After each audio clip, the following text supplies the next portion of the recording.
Bienvenue pour cette vidéo sur la force de l'état d'esprit. Donc, on se centre sur un des piliers de la psychologie positive qui a pour vocation de favoriser le bien-être et le fonctionnement optimal des individus.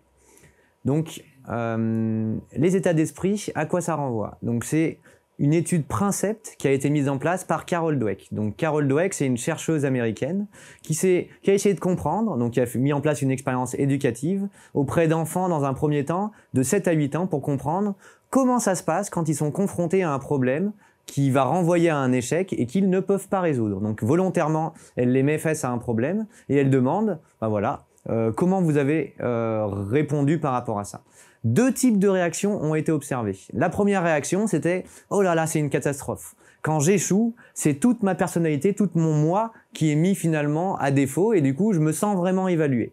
Un deuxième type de réaction renvoie plutôt au fait de dire « Non, c'est pas dramatique. Moi, quand j'échoue, finalement, j'ai bien aimé ce challenge. J'ai appris sur moi. Ok, j'y suis pas arrivé, mais ça va me permettre peut-être de mieux comprendre et de progresser un peu plus vite à l'avenir. » Ce qu'il faut comprendre, c'est que ces 2 types de réactions ont été reproduits. Donc au niveau scolaire déjà, on a pris des élèves un peu plus vieux, donc 14, 18 à l'université, et puis au niveau professionnel, au niveau sportif, donc dans différents milieux de vie.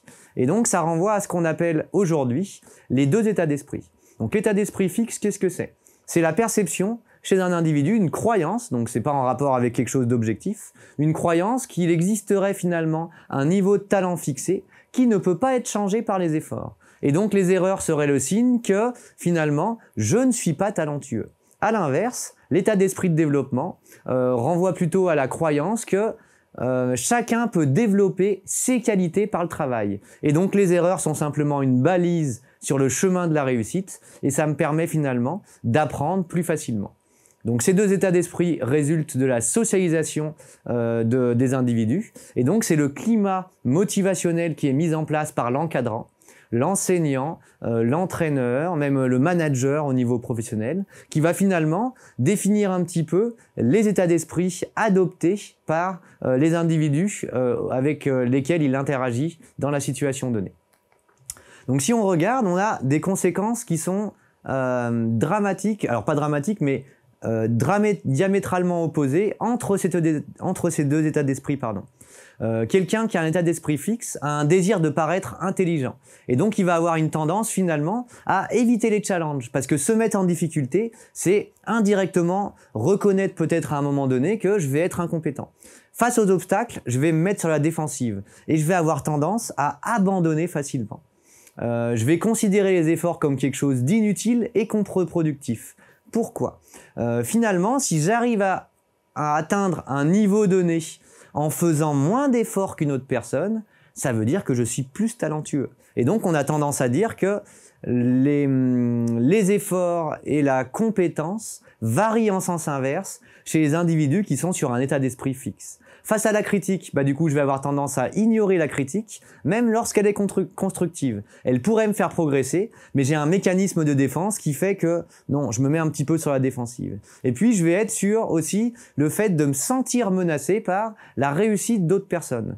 Donc, pourquoi? Parce que, du coup, je me compare assez facilement aux autres dans un état d'esprit fixe, et du coup, je vais être vraiment focalisé sur comment protéger mon image par rapport à ça. Ce qui est important, c'est vraiment qu'à niveau égal, donc à niveau de compétence égal, ceux qui ont un état d'esprit fixe ne vont pas développer leur plein potentiel. Et c'est vraiment les personnes qui ont un état d'esprit de développement qui vont avoir une probabilité importante de développer leur potentiel complet. Pourquoi? Parce qu'elles ont un désir d'apprendre et donc elles vont avoir tendance à accepter, voire rechercher les challenges. Si je suis là pour progresser, je me fixe des challenges et je vais pas avoir peur finalement de me confronter à la difficulté. Face aux obstacles, je vais avoir tendance à persister. Je ne suis pas sur la défensive et ici les efforts sont le seul chemin pour arriver finalement à la connaissance, à la compétence. Donc je vais faire des efforts. Même si je dois faire 3 ou 4 fois plus d'efforts que mon collègue à côté, ce n'est pas grave, puisque ce qui m'intéresse, c'est vraiment de progresser par rapport à moi-même. On est vraiment sur un but qu'on appelle de maîtrise.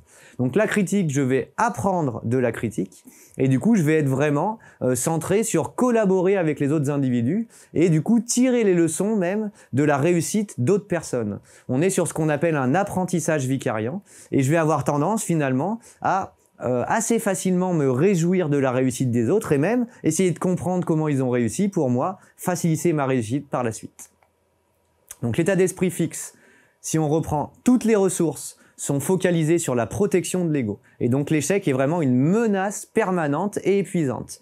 Toute mon énergie est centrée sur finalement protéger mon estime de soi, protéger mon image. Une phrase qui découle bien et qui permet de bien comprendre ça. Le monde a besoin de changer, mais pas eux. Leur qualité devrait être reconnue comme spéciale et ils devraient être traités en conséquence, mais les personnes qui ont un état d'esprit fixe se sentent finalement en droit d'obtenir mieux et ils ne pensent que ce n'est pas le cas. Et donc on est vraiment sur l'idée de je suis toujours à la recherche de la protection de l'image et donc je vais éviter la difficulté, je vais mettre en place des stratégies d'auto-handicap, donc je vais finalement avoir tendance peut-être à me trouver des excuses à l'avance pour finalement protéger mon estime. Donc à l'inverse, l'état d'esprit de développement est vraiment centré sur les efforts. Donc les échecs ne définissent pas les individus et on est vraiment sur l'ensemble de l'énergie et des efforts et focalisé non pas sur protéger l'estime de soi ou l'ego, mais vraiment sur être immergé dans la tâche. Donc on a une concentration claire et un effort maximum pour réussir finalement dans la tâche. La critique est perçue comme constructive et l'interaction sociale sert vraiment à apprendre. Par exemple, un chef d'entreprise qui est sur un état d'esprit de développement va choisir des collaborateurs qui vont vraiment apporter un plus à son entreprise. À l'inverse, si je suis sur un état d'esprit fixe, je vais prendre des collaborateurs qui ont les mêmes capacités que moi, mais en un peu moins bien. L'idée étant que ces collaborateurs me renvoient l'image au quotidien que je suis particulièrement compétent. Mais on voit bien que pour l'entreprise, c'est pas intéressant. Il faut mieux s'entourer finalement de compétences, quitte à ce que moi, en tant qu'individu, je n'ai pas ces compétences. Mais c'est pour ça que je collabore avec d'autres personnes. Et donc vous comprenez bien que on est bien plus performant sur la durée, et donc on va développer le fonctionnement optimal, et ça ira de pair avec un bien-être dans mon quotidien. Donc il existe des preuves neurologiques de cet état d'esprit. Si au début on était principalement sur des études plutôt psychologiques en psychologie sociale, donc des preuves neurologiques ont fait leur apparition et on a essayé de comprendre finalement qu'est-ce qui se passe chez les individus qui ont un état d'esprit fixe, donc fixed mindset ou growth mindset, du coup sur la diapositive, donc état d'esprit de développement, growth mindset. Et on voit que l'activité du cerveau est beaucoup plus riche et donc on va avoir la connexion de neurones, donc des nouvelles connexions neuronales qui vont être mises en place. Et donc on développe vraiment, quand on sort de notre zone de confort, on développe vraiment, même au niveau neuronal, des nouveaux chemins pour apprendre et donc on développe l'intelligence à tout âge. Donc par rapport à ces états d'esprit, une première caractéristique est en rapport avec finalement la force des compliments. Lorsqu'on a tendance à étiqueter quelqu'un en disant lui c'est le scientifique, lui c'est le sportif, on se rend pas compte parce qu'on a l'impression qu'on va finalement faire un compliment, mais ce compliment est contre-productif puisque indirectement, il va entraîner une personne à se focaliser sur un état d'esprit fixe. Étiqueter quelqu'un ne va pas l'aider. Ceux qui sont félicités pour leurs efforts à l'inverse, les stratégies qu'ils mettent en place vont être vraiment poussées vers un état d'esprit de développement. Et donc même si quelqu'un est particulièrement doué, on a plutôt intérêt à souligner chez lui les efforts et l'abnégation qu'il met en place. Et non pas le talent qu'il a, puisque on va finalement le faire continuer à rester dans un état d'esprit qui est plus facilement un état d'esprit fixe et qui est contre-productif pour le fonctionnement optimal et le bien-être des individus. Donc comment changer d'état d'esprit? Puisque vous avez bien compris qu'il y a quand même un état d'esprit qui est beaucoup plus favorable à la réussite et au bien-être qu'un autre. Donc premier élément, il faut comprendre que on est tous plus ou moins un mélange des deux états d'esprit. Et donc, même si je vous ai présenté de manière didactique un état d'esprit ou un autre, on peut avoir un mélange de deux états d'esprit dans un contexte donné, ou avoir un état d'esprit dans un contexte et un autre état d'esprit dans un autre contexte. Mais ce qui est sûr, c'est qu'on peut changer d'état d'esprit.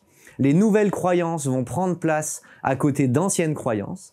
ce qu'il faut comprendre, c'est que l'état d'esprit fixe, même s'il est peut-être contre-productif, comme je l'ai présenté, on a peut-être eu besoin cet état d'esprit fixe à un moment donné de notre vie pour prendre confiance, pour développer son estime. Et c'est pas vraiment facile de lâcher finalement tout ce qui nous a rassurés à un moment donné. Mais du coup, c'est vraiment l'idée de prendre son envol et de vraiment aller chercher les défis pour progresser et donc se dépasser soi-même par rapport à ça. Donc comment changer d'état d'esprit? Donc on est vraiment là sur la perspective appliquée de la psychologie positive, comment utiliser les connaissances de la psychologie positive pour favoriser le fonctionnement optimal et le bien-être dans mon quotidien. Donc première étape, et c'est toujours la même en psychologie, on est sur la prise de conscience. Prendre conscience de nos croyances. Dans un premier temps, il faut apprendre à prêter attention. Quel état d'esprit je mobilise dans telle ou telle situation? La façon dont nous allons interpréter les défis, les échecs et les critiques, ça dépend vraiment de nous. Et donc, c'est à nous de voir finalement la vie du côté avec le filtre de l'état d'esprit de développement et non pas avec le filtre de l'état d'esprit fixe.